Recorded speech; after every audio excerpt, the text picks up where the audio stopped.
ঘুম থেকে উঠে আবার একটা নতুন দিন শুরু হয়ে গেল। আর এই দেখো সকালে উঠেই আগে চাটা করে নিচ্ছি, চা খেয়ে তারপরে অন্যান্য কাজ করব। আজকে ইচ্ছে আছে ঠাকুর ঘরটাকে গোছানোর ইচ্ছে আছে, এখন দেখা যাক কতদূর কি হচ্ছে।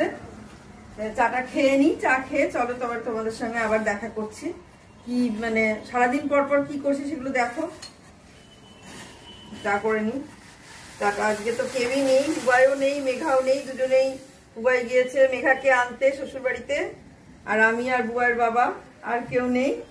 তাই আমরা এখন দুজনেই চা খাবো। আর চা খাওয়ার মানে কেউ নেই, ভালো লাগে না, কেউ না থাকলে একা একা একদম ফাঁকা ফাঁকা লাগে। তবু কিছু করার নেই, এইভাবেই জীবন চলবে, ওদের তো যেতেই হবে। যখন আমি যাই তখন ওরাও আবার এরকম একা থাকে, আবার যখন ওরা যায় তখন আমরা এরকম একা থাকি দুজনে। তা এটাই মাঝে মাঝে এরকম তো হবেই, কেউ না কেউ কোথাও কোথাও যাবেই।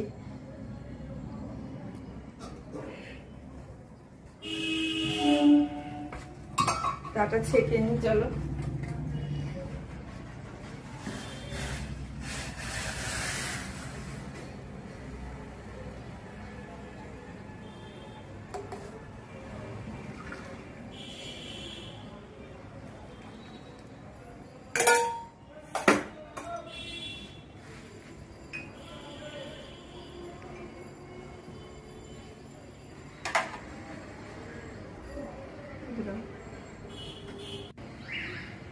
সুপ্রভাত, নমস্কার জানিয়ে আজকে আবার একটা নতুন দিন শুরু করলাম। নতুন দিনে নতুন সকালে তোমাদের সামনে আবার একটা সুন্দর নতুন ব্লগ নিয়ে চলে আসলাম। আমার ঘরে বাইরে লাইফস্টাইলে তোমাদের সবাইকে স্বাগত জানাচ্ছি। তোমরা এসো, দেখো সারাদিন আমি কি কি করছি। আশা করছি তোমরা নিশ্চয়ই ভীষণ ভালো আছো, আর আমিও ভীষণ ভালো আছি। এবার চাটা খেয়ে নিই, চা খেয়ে তারপরে আবার তোমাদের সামনে আসছি। সকালবেলায় ঘুম থেকে উঠে চা খেয়ে তারপরে জামা কাপড় ছেড়ে এই যে চলে আসলাম আমার রাধা মাধবকে তোমাদের সামনে নিয়ে আসতে। রাধা মাধবকে দেখিয়ে দিলাম। স্নান করে যখন পুজো করব তখনও আবার তোমাদের সামনে শেয়ার করব এগুলো। আর এই দেখো, দেখে নাও, ভালো করে দেখো, একটু দেখিয়ে দিলাম। ড্রেসটা চেঞ্জ করাতে হবে, কবে চেঞ্জ করাবো জানি না। আর আমার বোন বলছিল যে অনেকটা গ্যাপ হয়ে গেছে ওপর থেকে নিচ পর্যন্ত, তো তার জন্যে ওপরে তো অনেক কিছু আমি এখনও প্ল্যানিং আছে, সেগুলো তো এখনও হয়নি। ওপরে সাজানো, ওপর থেকে নিচে সব ঝুলায় যেগুলো, সেগুলো ঝুলানো, এগুলো অনেক রকম প্ল্যানিং আছে। আর নিচে দুদিকে দুটো লাইট লাগানোর প্ল্যানিংও আছে, কিন্তু সেটা যেহেতু এখনও হয়নি সেই কারণে আর কি মানে লাইট আরও একটু লাগবে মুখে, আমি জানি। ওপর থেকে যে লাইটটা পড়ছে সেটার থেকে নিচ থেকে যে যদি দুটো লাইট আরও দেওয়া যায় তাহলে আরও বেশি ভালো হবে। তা সেগুলো দেব, সেগুলো এত তাড়াহুড়োতে হয়নি। আর এই দেখো গোপাল বাবাজি, এই যে লোকনাথ বাবা, গুরুদেব সবাই আছেন পাশে। আর এখানে যে দেখো আজকের ওয়েদারটা, জানলাটা বন্ধ আছে কিন্তু আজকের ওয়েদারটা ভীষণ মানে মেঘলা ওয়েদার। তা সেই কারণে এখনো সকাল বোঝা যাচ্ছে না, অনেকটাই বেলা হয়ে গেছে, এখন 9:30 বেজে গেছে। এখন শুরু করব আর কি আমার অন্যান্য যে সমস্ত কাজ সেগুলো শুরু করব। দেখো বাইরের ওয়েদারটা একদমই মেঘলা ওয়েদার, দেখতে থাকো তাহলে। এই যে ঘরের অবস্থাটা দেখিয়ে দিলাম। এইবার এখন আমি এগুলো গোছাতে শুরু করব।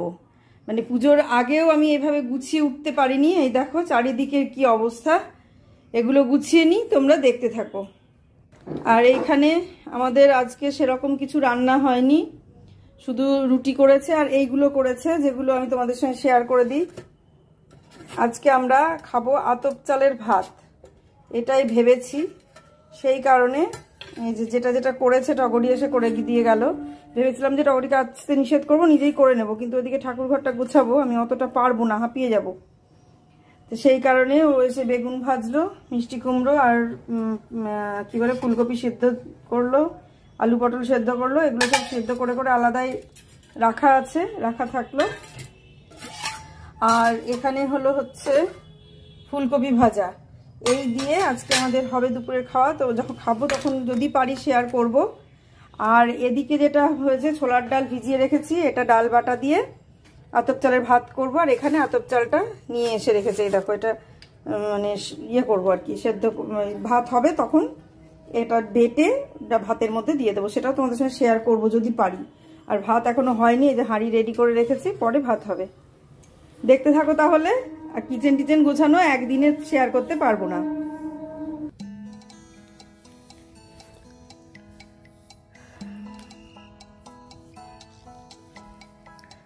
শুরু করে দিলাম ঠাকুরঘর গোছানো। ঠাকুরঘর মানে বারবার পুজো, যখনই কিছু একটা পুজো হয় তখনই এরকম অগোছালো হয়, আবার গোছানো হয়। শুধু একটা পুজোতে নয়, এবারটা একটুখানি বেশি হলো। তার কারণ এবছরটা একটু বেশি হলো, তার কারণ এবছরে যে সিংহাসন তৈরি করা, ঠাকুর নিয়ে আসা, এগুলো সমস্ত কিছু সেট করতে গিয়ে মানে রেডি করতে গিয়ে সব ঘর উলট পালট হয়েছিল। এবার উলট পালট হওয়ার পরে আমি যতটা পরিমাণ গুছিয়ে নিয়ে পুজোটা করার দরকার ছিল ততটা পরিমাণ গোছানোর আর সময় পাইনি। তাই কিছু জিনিস ওইভাবে রেখেই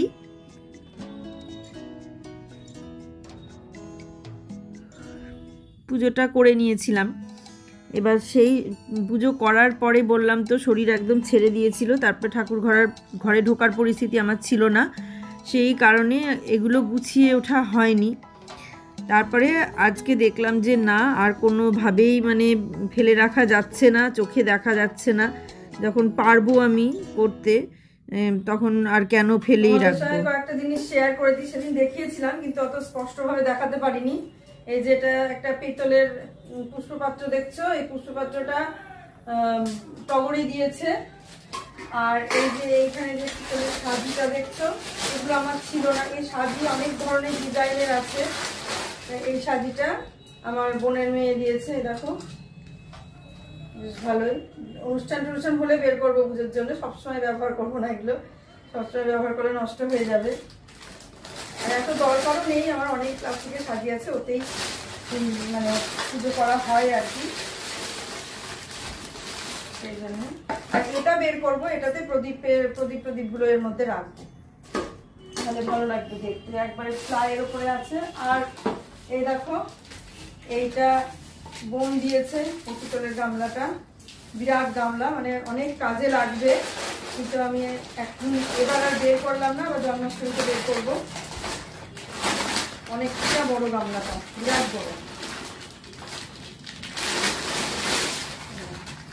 ভারী আছে অনেক। এটা দিয়েছে বোন, এটা পরে ব্যবহার করা হবে, এটা ভালো জিনিস দিয়েছে। আর একজন দিয়েছে মোমদানি, তারা সেটাও দেখিয়ে দিচ্ছি, এগুলো তুলে রাখবো, এগুলো ব্যবহার করবো না এখন।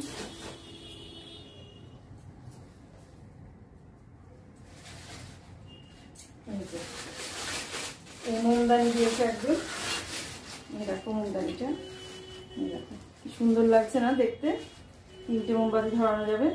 তো এটাও সবসময় ব্যবহার করবো না, মানে এগুলো সুন্দর জিনিস, এগুলো সবসময় ব্যবহার করলে জিনিসগুলো সৌন্দর্য নষ্ট হয়ে যাবে। যখন কোনো ভালো পুজো টুজো হবে বাড়িতে তখন ব্যবহার করবো এগুলো, এরকম ইচ্ছা আছে আর কি। এখন এগুলো সবই তুলে রাখবো, মুছিয়ে ফেলি, যত দেরি করবো ততই দেরি হবে। কিছু কিছু জিনিস বাইরে রাখবো,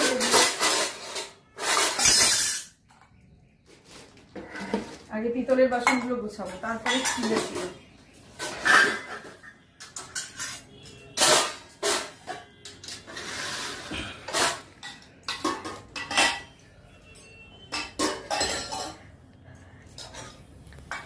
তিন ধরনের বাসন হয়ে গেছে, সেই কারণে মানে এর থেকে সাদা হলো না, অনেক চেষ্টা করেছে। আসলে সেদিন এমন ভাবে পুড়ে গিয়েছিল, এগুলো আর সাদা করতে পারলো না। এখন দোকানে দিয়ে যদি করা যায় সেটা আলাদা কথা, সেটা পরে দেখতে হবে কোনো সময়, যে দোকানে দিয়ে যদি করা যায়।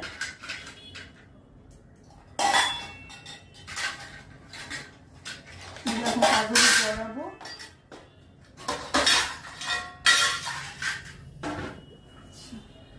আর কিছু বেশি বাসন হচ্ছে।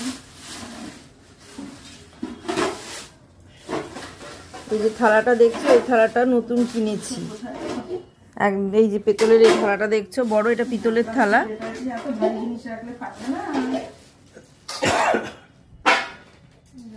ভারী কড়াই এর মধ্যে রেখে দিয়েছি। দিয়ে পিতলের থালাটা কেনা হয়েছে যে ঠাকুরকে ভোগ দেওয়ার জন্য। এই যে বড় থালাটা দেখছো, এই বড় থালাটা।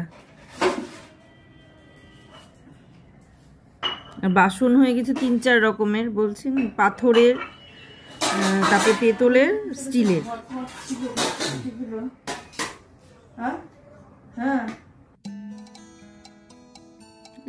সেটাই বলছি, মানে 3-4 রকমের বাসন হয়ে গেছে, পিতল, তারপরে স্টিল, এসব বিভিন্ন ধরনের বাসন হয়ে গিয়ে এক এক ধরনের বাসন এক এক জায়গায় রাখা, জায়গার অভাব হয়ে গেছে খুব।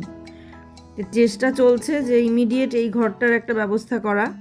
এটা না করলে আমার একটু মুশকিল হয়ে যাচ্ছে কিছু রাখার জন্যে। আর গুছাতে গুছাতে ছোটো ছোটো বাটি খুঁজে পাচ্ছি না, তখনই নিজেই বলছি যে এমন সময় খুঁজে পাবো বাটিগুলো, তখন আর মানে আবার আলমারি খোলা ঝামেলা। আলমারিটা এমনভাবে মানে বন্ধ করে রাখা মানে হবে আর কি, মানে জিনিসগুলো রাখার জায়গা এখনও করে ওঠা হয়নি। সেই জন্য আপাতত এখানে মানে আলমারির সামনেই একটা টুল পেতে রাখবো ভেবেছি। আর বাকিটা কিভাবে মানে পরে সেটা ভবিষ্যতে কিভাবে রাখা হবে সেটাও ভাবনা চিন্তার মধ্যে আছে, কিন্তু সেগুলো একটু সময় লাগবে, এত তাড়াতাড়ি হবে না। আর ওয়ার্ড্রব একটা করলে পরে সেটা খুব মানে সবটাই সহজে হয়ে যায়। এই ঘরে একটা ওয়ার্ড্রব করার ইচ্ছে আছে, কিন্তু মানে জিনিসপত্র সব এদিক ওদিক না হওয়া পর্যন্ত, কোথায় কি রাখবে সেই সমস্ত ঠিক না হওয়া পর্যন্ত মানে কিছুই ঠিকঠাক করা যাচ্ছে না। এই যে এখানে যে পার্লারের এই শোকেসটা দেখছো, এই শোকেসটা এখান থেকে সরে যাবে, এখানেই একটা বড় ওয়ার্ড্রব হবে। তো এখানে একটা ওয়ার্ড্রব হয়ে গেলে সমস্ত বইগুলো হয়তো একটা তাকে রাখা হয়ে যাবে, আর ঠাকুরের জিনিসগুলো সব একটা আলমারির মধ্যে রাখা হবে, এটাই হবে। আর এই আলমারিটার মধ্যে, যে আলমারিটার মধ্যে আমি ঠাকুরের বাসনগুলো রাখছি, সেই আলমারিটার মধ্যে ওপরের তাকগুলোতে সব বিছানার চাদর, বালিশের ওয়ার, আরও বিভিন্ন ধরনের জিনিস আছে। মানে এত এগুলো জমে গেছে যেগুলো আর মানে সরানোর জায়গা নেই, সরিয়ে যে অন্য জায়গায় রাখবো, আবার ফেলারও না। আগে কি হতো, বিছানার চাদর ছিঁড়তো, নোংরা হতো, নষ্ট হতো, মানে একঘেয়ে হয়ে যেত, কীরকম একটা খাস্টে মতো হয়ে যেত, রং জ্বলে যেত, তখন চাদর চেঞ্জ করা হতো।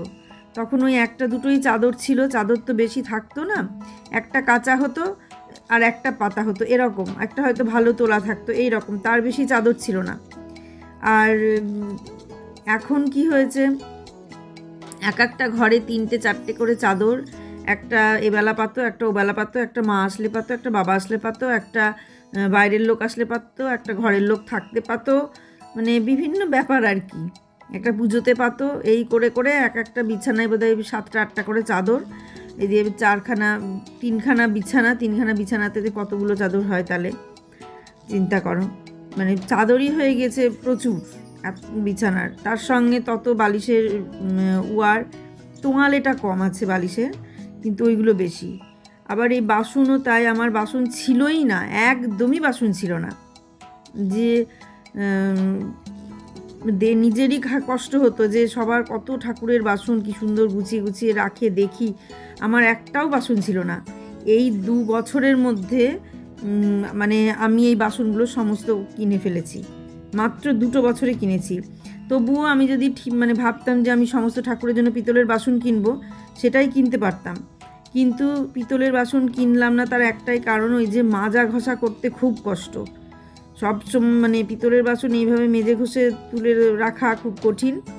এমনিতেও এবার আমার মানে যে সমস্ত বাসন দিয়ে পুজো টুজো হয়েছে, সেই বাসনগুলো মানে একটু এমন হয়ে গেছে, পিতলের বাটি টাটিগুলো কালচে হয়ে গেছে, ওগুলো সব পিতাম্বরী দিয়ে পরিষ্কার করতে হবে। তাই এখন আমি করব বললাম, মাকে বললাম, তো মা বললো যে এখন করিস না, এখন ওটা মেজে ঘষে রেখে দিবি, আবার দেখবি কালো হয়ে যাবে।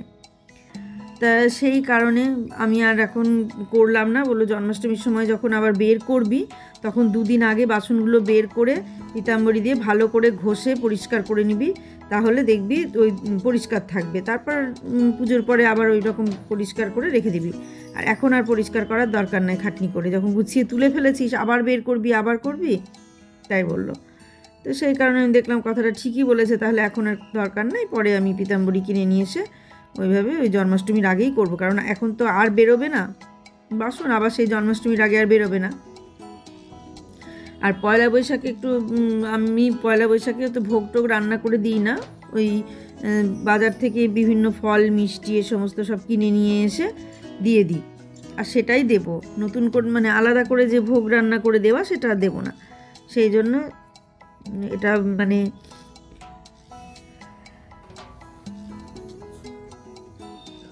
বাসন আর এখন আপাতত বেরোবে না।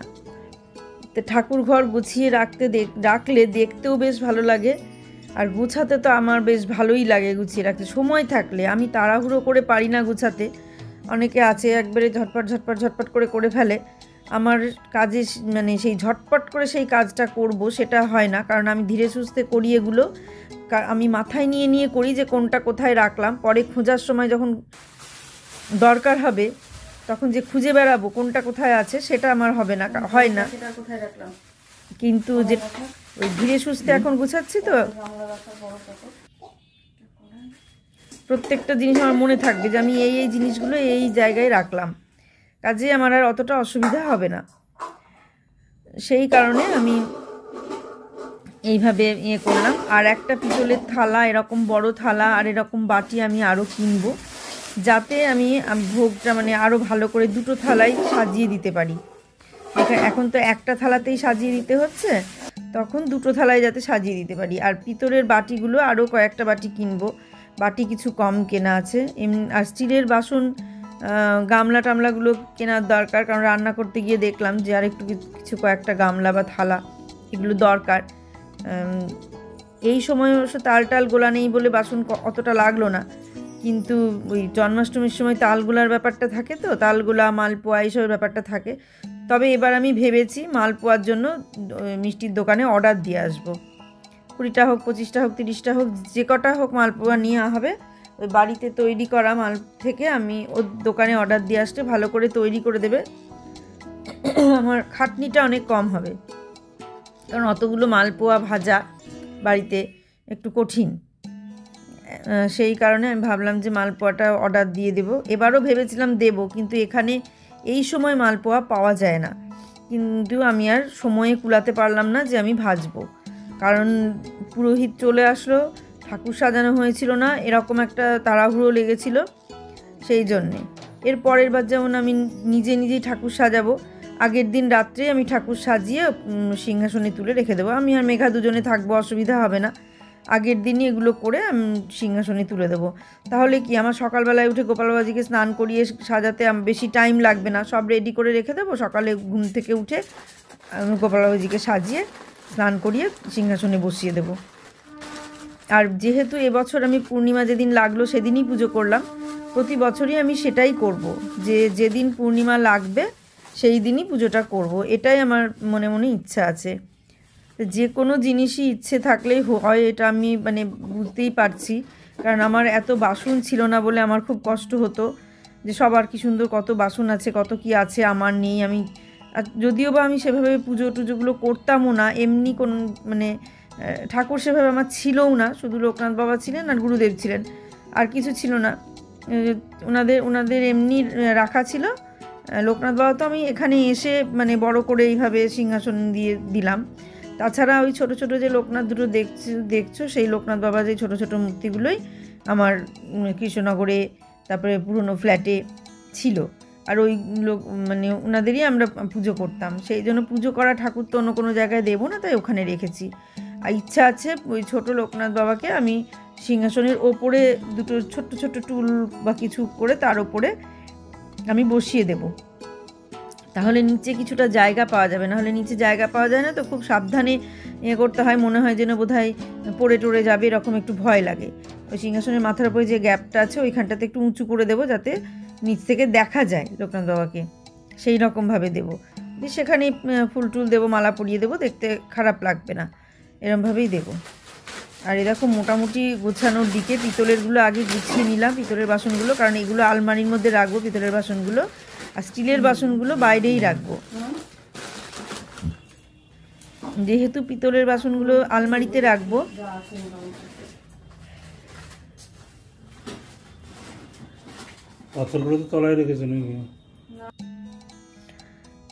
যেহেতু পাথর আর পিতলের বাসনগুলো আমি আলমারির ভেতরেই রাখবো, কারণ বাইরে রাখলে কোন সময় কোনটা ধাক্কা লেগে পাথর ভেঙে যেতে পারে, আর পিতল বাইরে হাওয়ায় থাকলে আরও বেশি কালো হয়ে যাবে। মানে এখানকার হাওয়াতেই খানি কালো হয়ে যায় বাসন, সেই কারণে ওই হাওয়া বাতাস যাতে না লাগে সেই জন্য মেজে আমি ওইভাবে পেপার দিয়ে জড়িয়ে যেটুকু পরিষ্কার ওইটুকু পরিষ্কারই থাকবে, মানে ওর থেকে বেশি কালো আর হবে না। কাজ করতে করতে ভাবছি এবার কিছু একটা খুঁজছি হয়তো আমি, সেই জন্য ওই রকমভাবে হাতে তালি দিচ্ছি। আর এটা তোমরা শনিবারের ব্লগই দেখছো, শনিবার সকাল থেকে তোমরা এটা দেখছো। শনিবার সকাল থেকে এই 12টা পর্যন্ত এটা ব্লগ আছে, 12টা সাড়ে 12টা পর্যন্ত এতক্ষণ দেখছো। এইভাবে এই যে দেখছো এগুলো আরও গুছানো হবে, এখনো হয়নি, মানে মোটামুটি যেগুলো অতিরিক্ত ছিল সেগুলো সব প্যাকিং হয়ে গেছে। এবার কিভাবে কি রাখা যায় দেখা যাক, তার উপরে সব এখনো রাখতে হবে অনেক কিছু। দেখতে থাকো, চলছে কাজ। এদিকে এই যে এই সেলফটা এখন খোলার ব্যবস্থা হবে, সেলফের মধ্যে যা আছে সেগুলো আবার নিচে অনেক জায়গা আছে সেখানে রাখার ব্যবস্থা হবে। এই সেলফটা খুলে দিয়ে ওই টুলটা, এই যে টুলটা দেখছো, এই টুলটাকে ভেতরে রেখে তার ওপরে এই সমস্ত জিনিসগুলো আবার রাখা হবে। যখন আলমারিটা খোলা হবে তখন সরিয়ে নিতে হবে, কিছু করার নেই। আবার যখন আলমারি বন্ধ হবে তখন আবার দেখা যাক কতদূর কি হচ্ছে, দেখতে থাকো তোমরা। আর এগুলো তো আমার মানে না, এগুলো ওই পরিষ্কার করবে, মানে ওই গোছাবে, যেহেতু ওরই গোছানোর এগুলো গুছিয়ে নিক। তাহলে দেখতে থাকো, এই যে খোলা হয়ে গেল সেলফটা। এই সেলফগুলো বুবাইয়ের ছোটোবেলার সেলফ এটা, আর একটা সেলফ আছে যেটা পার্লারে ছিল, তো সেই কারণে আর কি মানে সেলফগুলো,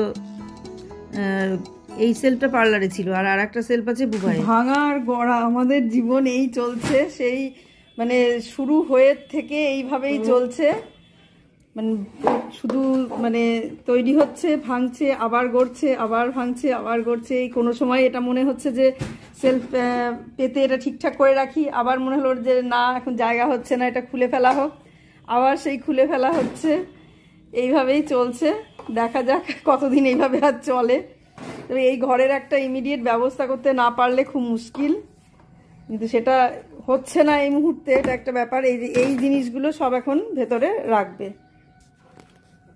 এরকম সেলফ আরও একটা আছে, কারণ আমাদের পার্লারে একটা এই সেলফ ছিল, আর বুবাইয়ের ছোটোবেলার একটা এই সেলফ ছিল, তো সেই জন্য দুটো হয়ে গেছে। তো এই সেলফ আরও একটা ঘরে আছে, দুটোকে একসঙ্গে সেট করে বেঁধে এটাকে আলমারি মাথায় তুলে দেওয়া হবে, তাছাড়া জায়গা নেই রাখার এগুলো। একটা 3 থাকে সেলফ, একটা 4 থাকে সেলফ। 3 থাকে সেলফ এইটা, আর 4 থাকেরও একটা আছে, একটা বেসিনের নিচে খুলে অর্ধেকটা রাখা আছে, ওর মধ্যে জিনিসপত্র রাখা হয়, আর একটা এদিক ওদিকে আছে, মানে ভাঁজ করে ওপরে তোলা আছে, এরকমভাবে আর কি, মানে পার্ট করে সব রাখা আছে।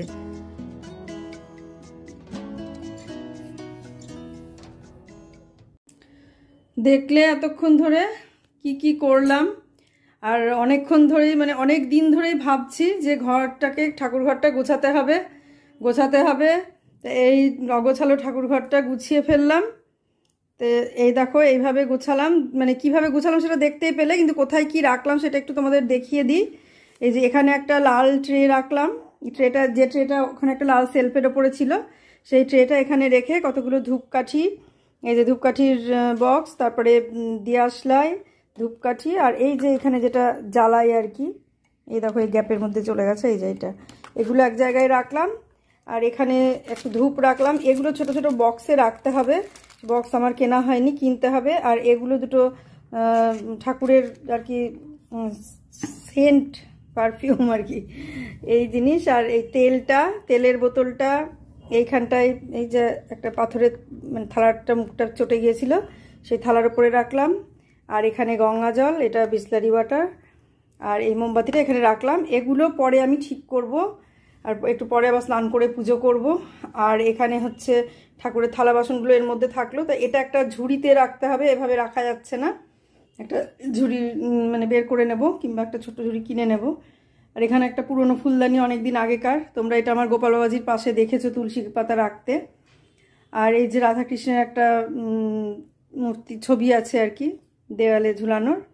আর এখানে 3টে আছে, মানে তারাপীঠের মা আছেন, তারপরে বড় মা আছেন, নৈহাটির বড় মা আছেন, এই যে এইভাবে রাখি। আর এইখানে আছেন রামকৃষ্ণদেব আর কৃষ্ণকালী আর কি। এটা রাখার এইভাবে রেখেছি, পরে ঠিক করে রাখছি এগুলো। আর ধূপদানি আর তুলসী প্রদীপটা এখানেই রাখলাম, এটা পরে ঠিক করছি। স্নানের সময়, স্নান করার পর পুজো করার সময় সব ঠিক করে নেবো, গঙ্গা জল এগুলো ঠিক করে নেবো। আর এই যে এটা এখানে নিয়ে এসে রাখলাম। আর এই থালাটাতে, এই পুষ্পপাত্রটাতে আমি প্রদীপগুলো রাখার একটা জায়গা পাচ্ছিলাম না, তাই এটার মধ্যে সেগুলো রাখবো। মানে অনেকদিন ধরে একটা জায়গা পাচ্ছিলাম না যে কিসের ওপরে রাখবো। আর এই দেখো প্রদীপ গাছা আমার একদম টোলে মানে চলে এসেছে নড়ে চড়ে। তার প্রদীপ গাছাটা দোকানে নিয়ে গিয়ে দেখবো, যদি ওরা নিয়ে নেয় তো ভালো, না নিয়ে নিলে বলবো ঠিক করে দিতে। ঠিক করে দিলে আরও ভালো। এটা নিয়ে যাব দোকানে, দিয়ে আর একটা প্রদীপ গাছা নিয়ে আসবো, কী করা যায় দেখা যাক। আর এই যে বাসনগুলো এইভাবে রাখা হলো। পেতলের বাসনগুলো তো আলমারির মধ্যে ঢুকিয়ে দিলাম, দেখতেই পেয়েছো। আর এই বাসনগুলো এই যে এইখানে কতগুলো টুলটা নিয়ে এসে রাখলাম, নিয়ে এসে তার উপরে স্টিলের বাসন, কড়াই, হাঁড়ি, প্লাস্টিকের জিনিস, বালতি সব এইভাবে রাখা হলো। একটা ওয়ার্ড্রপ করা হবে, খুব শীঘ্রই করা হবে ওটা। আর এই যে আলমারিটা এখনো লাগানো হয়নি, এইভাবে চলছে। আর ঠাকুরের যে খাট, সেই খাটটা নিয়ে এসে, এই গোপালের খাট এখানে রাখা হলো। আর এইখানে আমার ওই মহাদেবেরও একটা ব্যবস্থা করছি, তোমরা কিছু ভেবো না, মনে করো না। মহাদেবের ব্যবস্থা খুব শীঘ্রই করছি, খুবই শীঘ্রই, ইমিডিয়েট তোমরা দেখতে পাবে, আজকালের মধ্যেই দেখতে পাবে যে মহাদেবের একটা ব্যবস্থা হচ্ছে। আর এখান থেকে কম্পিউটার টেবিলটা সরে যাবে, অন্য জায়গায় যাবে, যেটার ব্যবস্থা পরে হবে। আপাতত এখানেই আছে। তো যেগুলো যা হবে সব ভবিষ্যতে হবে, আর এগুলো সব কাছাকাছি হবে, সেই জন্য এখানে রাখা হয়েছে। তাহলে আজকের মতো মোটামুটি তোমাদের দেখিয়ে দিলাম যে কি কি করলাম। এইখানেই আমি আজকে ব্লগটা শেষ করব। চলো সেকেন্ড রাউন্ড চাটা খেয়ে নিই, চা খেতে খেতে আমি ব্লগটা শেষ করে দেবো। আজকের মতো ব্লগটা আমি এখানেই শেষ করে দেবো, কারণ অনেক পরিশ্রম হলো। বসলাম এতক্ষণ, একটু বসলাম, তো বসে এই যে এখন সেকেন্ড রাউন্ড চা খাবো। এই দেখো চা নিয়ে বসে পড়েছি, এই যে চা নিয়ে বসে পড়েছি। এবার সেকেন্ড রাউন্ড চা খেতে খেতে আজকের ব্লগটা আমি এখানেই শেষ করে দেবো। আর ওই ঘরটা এতটাই মানে জায়গা এতটা হয়ে গেছে যে পুজোটা মানে ঠিকভাবে এক জায়গায় বসে করা যায় না, দাঁড়িয়ে দাঁড়িয়ে মাথা থেকে মাথা পর্যন্ত ঘুরে ঘুরে পুজো করতে হয়। তাও ভালো লাগে, যতই হোক মানে ওইভাবে করতেই আমার ভালো লাগে। মানে কারণ আমার পুজোর দুটো ঘর, মানে পুজোর ঘর আর রান্নাঘর, মানে এই দুটো ঘরের জন্য এক সময় খুব কষ্ট পেয়েছি, ভেবেছি। তো যাই হোক, সেই জন্য এখন ভালো লাগছে, যেরকমই হোক যেভাবেই হোক বেশ ভালো লাগছে। এইভাবেই পুজো করে এইভাবেই দিনগুলো কেটে যাক, সেটাই চাই। সবাই ভালো থাকো, সুস্থ থাকো, সাবধানে থাকো, আর সামনের দিন একটা সুন্দর নতুন ব্লগ দেখার অপেক্ষায় থাকো। আজকে আসছি তাহলে।